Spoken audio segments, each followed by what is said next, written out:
And staying with the telecom space, telecom body COAI has hit out heavily against TRAI's policy of claiming 3G roaming pacts of operators as illegal. While getting 3G licenses, most operators had taken it for half of the country, hoping to get into roaming pacts with other operators to provide pan-India services. This was considered illegal by the regulator, even though the Department of Telecom seems to be standing behind the operators on this one.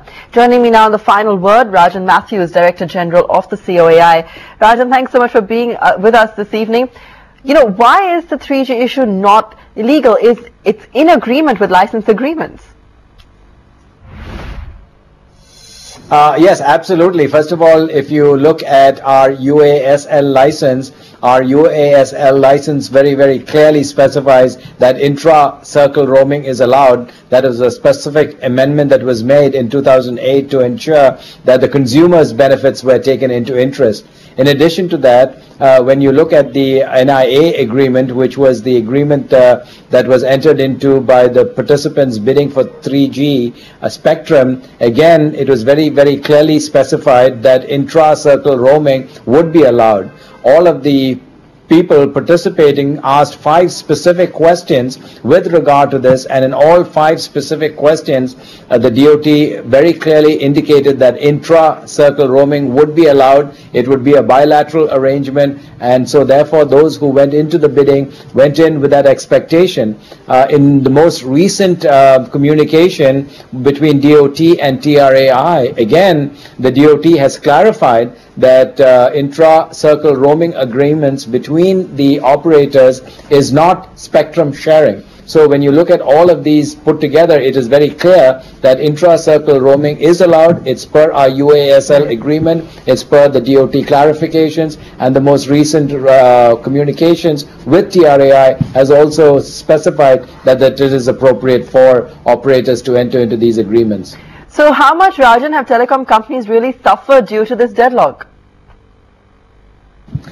First of all, as a result of this, not only the telcos have suffered, but the government of India has also suffered in terms of lost revenue. In this particular arrangement, when 2 parties, both of which have UASL licenses in a particular circle, when they enter into an agreement for intra-circle roaming, what happens is that both of them have revenue streams which is greater than just one of them having a revenue stream. So the combined revenue stream not only gives more revenue to the individual operators, but also gives more revenue by way of fees to the government. It also gives more choice to the subscribers in the circle, so it allows broadband penetration to happen much faster. So on all of those occasions, we find that all of the people that are involved, the customer, the operator, the government, all benefit from this arrangement. So as a result of creating this uncertainty, what is going to happen is that the subscribers, to the operators is obviously going to be hurt, and by definition then the revenue stream that comes to the government will also be hurt. So what's the legal recourse available then going forward? You know, forked companies, as far as these issues are concerned, what are some of the avenues available to them? First of all, we will have to wait to see what the final recommendation of TRAI and the DOT resolution and acceptance of those recommendations are.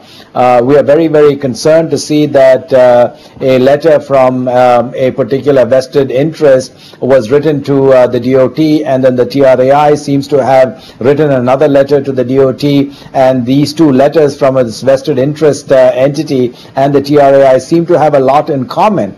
We believe that there's obviously some interest in terms of trying to derail this whole arrangement. So our problem is now to wait to see how the DOT is going to respond in terms of some of the comments that have come from the TRAI. We believe that all of the conclusions reached by the TRAI and also by some of the components in the DOT, such as the term cells perhaps, have reached conclusions which are completely erroneous.